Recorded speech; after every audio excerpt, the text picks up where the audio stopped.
नमस्कार, मैं हूँ सुशील शंकर विग और आप मेरे साथ देख रहे हैं stories by wig. Stories by wig में हम आपको रियल स्टोरीज़ बताते हैं। आज जो मैं आपको स्टोरी बताने जा रहा हूँ, वो जयपुर की है। जयपुर की स्टोरी डायरेक्ट स्टार्ट करते हैं। जयपुर में एक फैमिली रहती थी, उसमें एक लड़का था जिसका नाम था वंश। वंश जो था वो 22 साल का था। ये अभी 2 साल पुरानी ही कहानी है। वंश जो था वो 22 साल का और वंश जो था यहाँ से उसकी नानी रहती थी कूकस में। कूकस जयपुर से थोड़ी दूर पे ही है और कूकस से करीब 25 किलोमीटर की दूरी पे एक गाँव है उनका, उस गाँव में ये रहता था। अपनी नानी के पास ज़्यादा रहता था क्योंकि गर्मियों की छुट्टी हो, सर्दियों की छुट्टी हो, वंश जो था ज़्यादातर नानी के पास रहता था और नानी के पास रहकर ये पढ़ाई करता था। वंश को नानी के पास रहना बहुत ही अच्छा लगता था क्योंकि वंश जो था एक गाँव के कल्चर को बहुत अच्छी तरह समझता था और गाँव में रहना बहुत ही उसके लिए लाभदायक भी होता था। वंश के माता-पिता भी वंश को अपनी नानी के पास छोड़ देते थे। वंश ने वहाँ पढ़ते हुए अपनी ग्रेजुएशन की और ग्रेजुएशन करने के बाद वंश जो था, जो नौकरी की तलाश में वहाँ से देने लगा आपकी जो थी छोटी-छोटी जो होती है ना परीक्षाएँ देने लगे। तो वंश इसी तरह परीक्षा देने के लिए एक गाँव में जाता है, उस गाँव में क्या था कि उस गाँव में आने-जाने के लिए केवल साधन होते थे टेम्पो। और टेम्पो से इसके पास ना तो कार थी, ना तो घोड़ा-गाड़ी था, ना तो स्कूटर, ना तो साइकिल, कुछ नहीं था। वंश जो था ऑटो से जाता था और ऑटो से ही आता यानी टेम्पो जो होता था। वंश अपना जो था एग्ज़ामिनेशन की तैयारी कर रहा था और एग्ज़ामिनेशन की तैयारी करते-करते ये वहाँ पे आता-जाता था। अब इसके एग्ज़ाम के दिन आए, तो अब वो गाँव में जाने के लिए क्या था कि वहाँ जब जाते थे 6-7 बजे के बाद वहाँ से आना ही उस एक छोटी-सी जगह थी।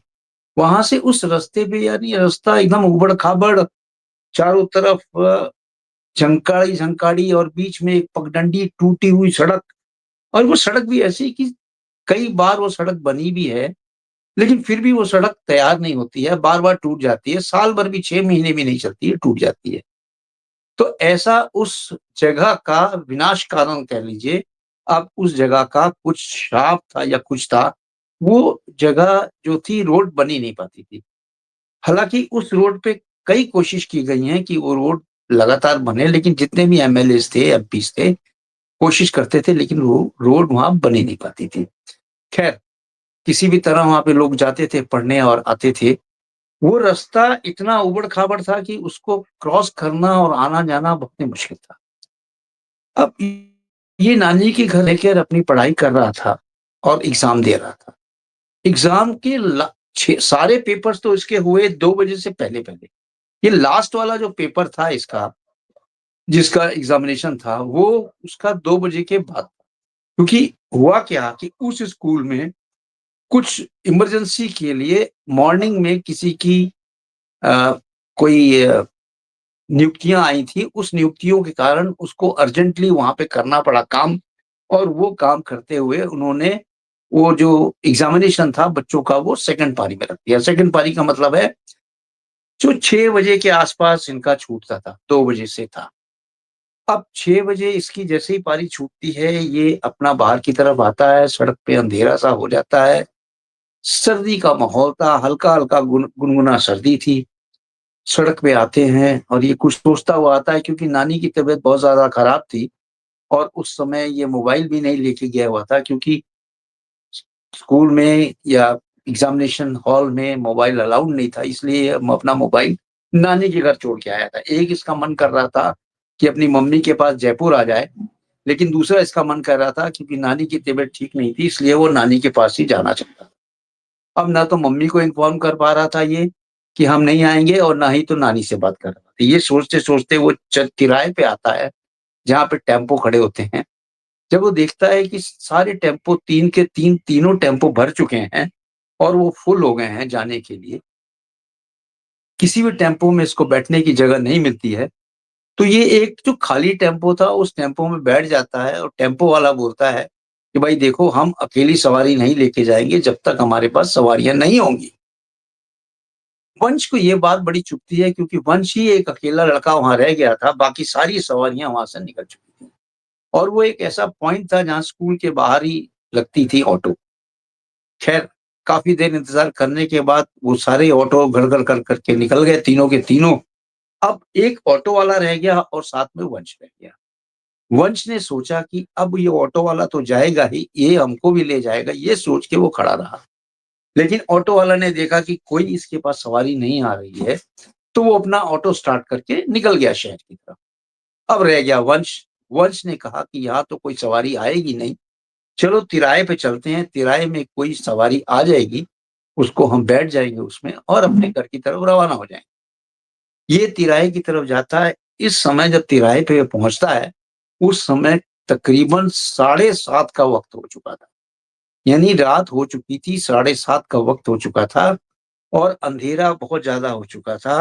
अंधेरे में ये खड़ा था, सामने से कोई भी व्हीकल इसको आती हुई नज़र नहीं आ रही थी। 1 घंटा, डेढ़ घंटे तक ये खड़ा रहा वहाँ पे, इसको कोई व्हीकल नहीं दिखाई दी। लेकिन इन द मीन टाइम ये क्या देखता है कि जिस तरफ ये खड़ा हुआ है, उसके पास एक बेंच है। यानी सीमेंट की एक बेंच है, उस बेंच पे जाके ये बैठ जाता है। हल्की-सी रोशनी वहाँ होती है, उस बेंच पे जाके बैठ जाता है और बैठने के बाद ये सोचता है कि कोई ना कोई तो यहाँ सवारी आएगी ही, हमें यहाँ से बैठा के ले जाएगी। वंश क्या देखता है कि उसके दूसरी तरफ एक और इंसान खड़ा हुआ है, वो भी किसी बस की इंतज़ार कर रहा है, ऐसा प्रतीत हो रहा था। इसने उसको इशारा किया और वो 2 मिनट में पल झपकते ही इसके पास आ गया और आके चुपचाप बैठ गया। ये उससे बातें कर रहा था, आप कहाँ जाओगे? वो भी इसको जवाब दे रहा था, हम यहाँ जाएँगे। ये लोग आपस में बातें करते रहे, टाइम पास हो रहा था। थोड़ी देर में वंश ये देखता है कि पौने 9 के आस-पास हो गया, अभी तक कोई सवारी नहीं आ रही। थोड़ी देर में देखता है कि एक ऑटो, टेम्पो या कुछ आ रहा था, उसने उसको हाथ दिया, बीच सड़क में जाके खड़ा हो गया और उसको रोकने की कोशिश की। जब वो ऑटो, टेम्पो रुकता है, तो वो देखता क्या है, वो टेम्पो है और टेम्पो वाला बाहर निकल के कहता है कि भाई अगर मरना है, तो मेरे टेम्पो के नीचे क्यों आ रहे हो? किसी दूसरे टेम्पो के नीचे आके मरो। कहता भाई मुझे मरना नहीं है, हम यहाँ फँस चुके हैं और हम अकेले हैं। आप आगे जा रहे हो, हमें आगे छोड़ देना, मेरा ये गाँव है। इस गाँव का मैं वासी हूँ। मैं पेपर देने आया था, मुझे कोई सवारी नहीं मिल रही है और मैं फँस चुका हूँ यहाँ पे। तो ऑटो वाला वो टेम्पो वाला कहता है कि आप एक काम करो, भाई हमारे यहाँ जगह तो है नहीं, आप पीछे जाके बैठ जाओ। तो ये जब पीछे जाके बैठ देखता है कि अरे! ये तो बहुत सारे लोग यहाँ बैठे हुए हैं। वापस आता है, जो टेम्पो ड्राइवर था उसके पास वापस आता है, ऑटो ड्राइवर के पास और बोलता है कि भाई आपकी सवारी तो बहुत सारी भरी पड़ी है, वहाँ तो जगह है नहीं और हम 1 नहीं 2 आदमी हैं। वो दूसरी तरफ देखता है तो वो आदमी गायब वहाँ से, वो उसको दिखता ही नहीं है। लेकिन सब पीछे जाके जब देखता है तो वो आदमी सेट होके बीच में बैठा होता है।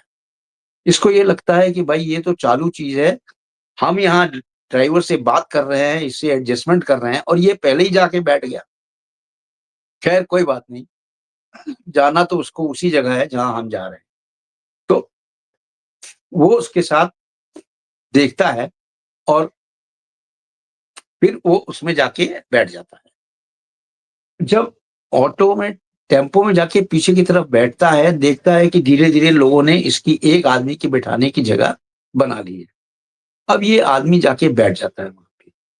जैसे ही वहाँ बैठता है, तो अब ये टेम्पो लेके चलता है, टेम्पो लेके थोड़ी दूर ही चलता है, तो वहाँ पे ये देखता है कि वो आदमी जो इससे बात कर रहा था, अब इससे बात ही करना बंद कर दिया। क्योंकि इतनी बातें कर रहा था, अब एकदम बात नहीं कर रहा था और वो आदमी का पूरा मुँह ढका हुआ था, कंबल लिए हुआ था, केवल उसकी आँखें दिख रही थी। खैर कोई बात नहीं, वो चुपचाप वो भी बैठ गया और धीरे-धीरे, धीरे-धीरे करके सारी सवारियाँ उतर गईं। उस टेम्पो में केवल 2 आदमी रह गए, एक वंश और दूसरा वही आदमी जो उसके साथ था। अब जो एक जगह आती है, उस जगह पे वो आदमी बोलता है भाई टेम्पो ड्राइवर से कि भाई रोक दो, मुझे उतरना है। नहीं रोकता है। थोड़ा-सा फिर आगे जाके बोलता है, भाई रोक दो, मुझे उतरना है। नहीं रोक पाता है या सुनाई नहीं देता है टेम्पो वाले को। एक बार वो बड़ी तेज़ी से चिल्ला के बोलता है, भाई यहीं रोको, मुझे यहीं उतरना है। फिर भी वो नहीं सुनता है, तो वंश को थोड़ा गुस्सा आता है। वंश आगे आके कहता है, भाई आपको सुनाई नहीं दे रहा है? वो सवारी बोल रही है मुझे यहाँ उतरना है, आप उतरने क्यों नहीं दे रहे हो? आप टेम्पो रोकते क्यों नहीं है? उसने ब्रेक मारी और ब्रेक मार के बोला कि ठीक है, उस सवारी को उतारो।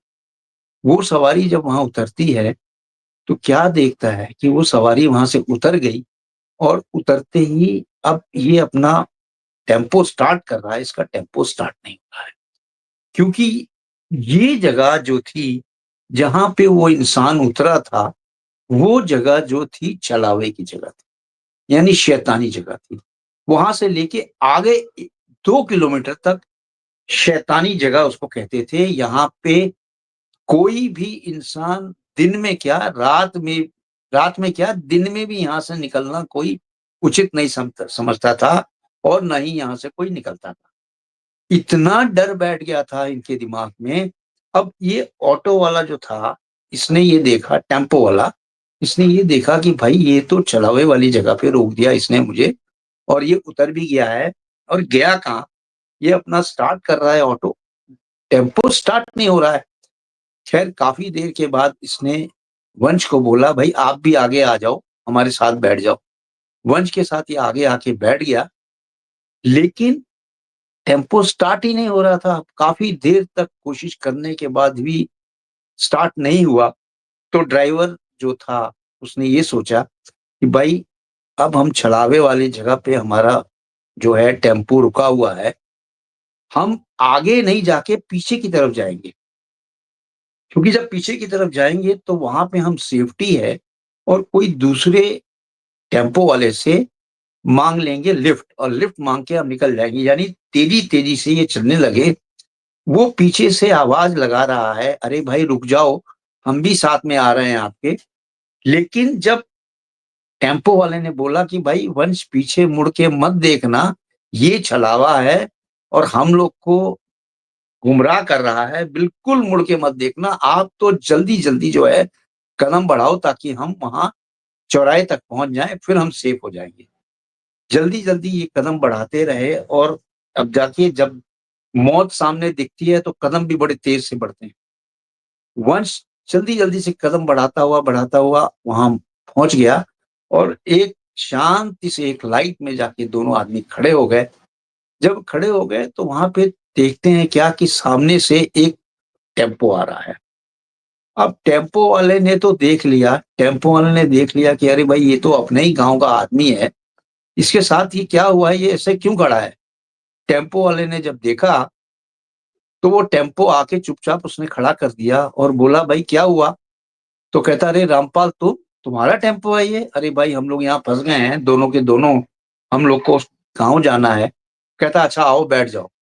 दोनों को उसने आगे बैठा लिया टेम्पो में और टेम्पो लेके चल दिया।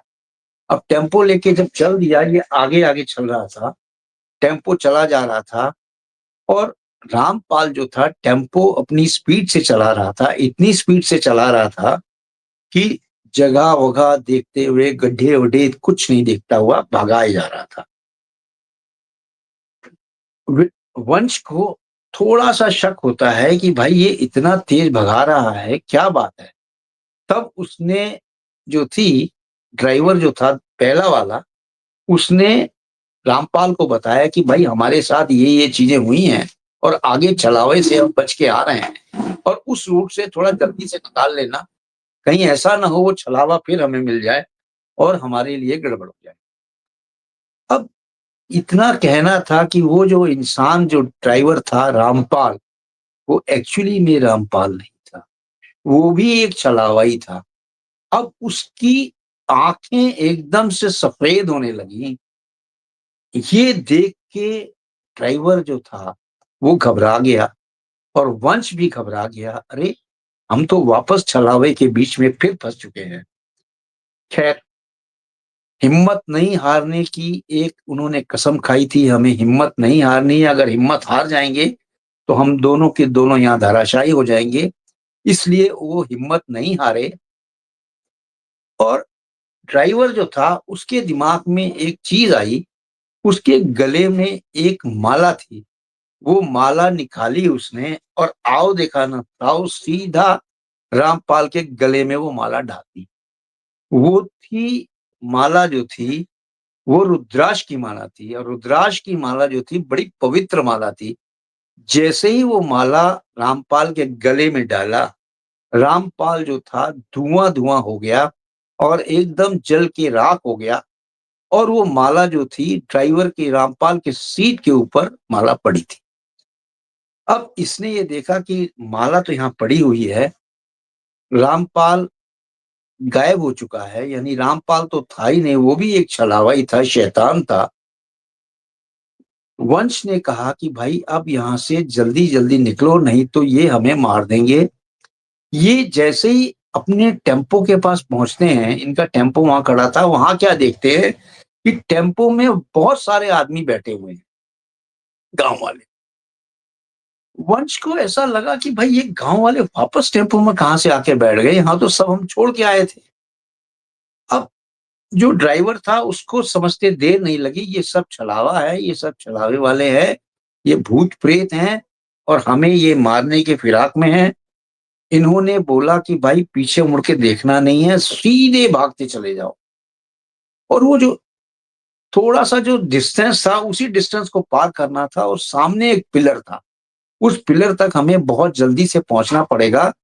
उससे पहले क्या करते हैं, ये जब ये यहाँ पे रामपाल को उसने जल गया था रामपाल, तो वहाँ से उसने पवित्र माला अपनी उठा ली थी और वो माला उठाते ही वंश ने पूछा, "भई इस माला में क्या करतब था कि वो एकदम से धराशायी हो गया?"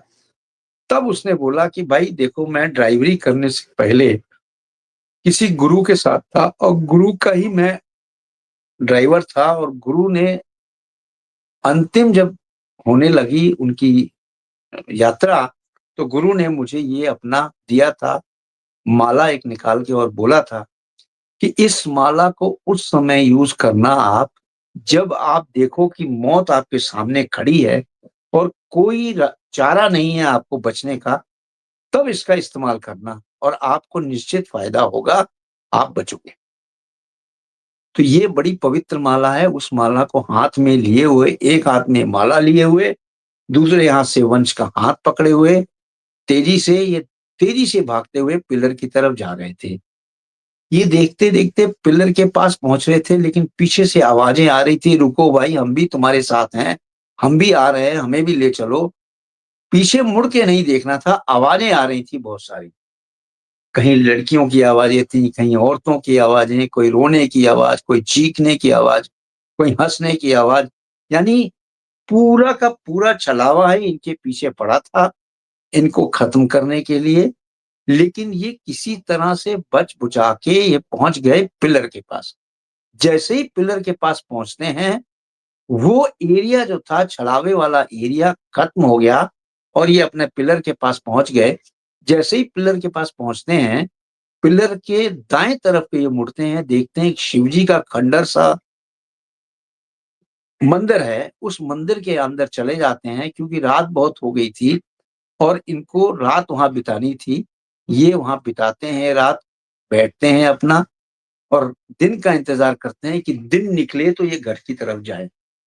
अब जब दिन निकला, तो ये वहाँ से निकले और अपने घर की तरफ रवाना हुए। रवाना होते ही जब घर पहुँचे, तो इन्होंने अपनी नानी को वंश ने कुछ नहीं बताया। इन्होंने बोला कि भाई मैं कोई ऑटो नहीं मिला, कोई कुछ नहीं मिला, इसलिए नानी मुझे लेट हो गया और मैं आ नहीं पाया टाइम से और अभी मैं सुबह पहुँच रहा हूँ। हम किसी तरह बचते-बचाते यहाँ पहुँचे हैं।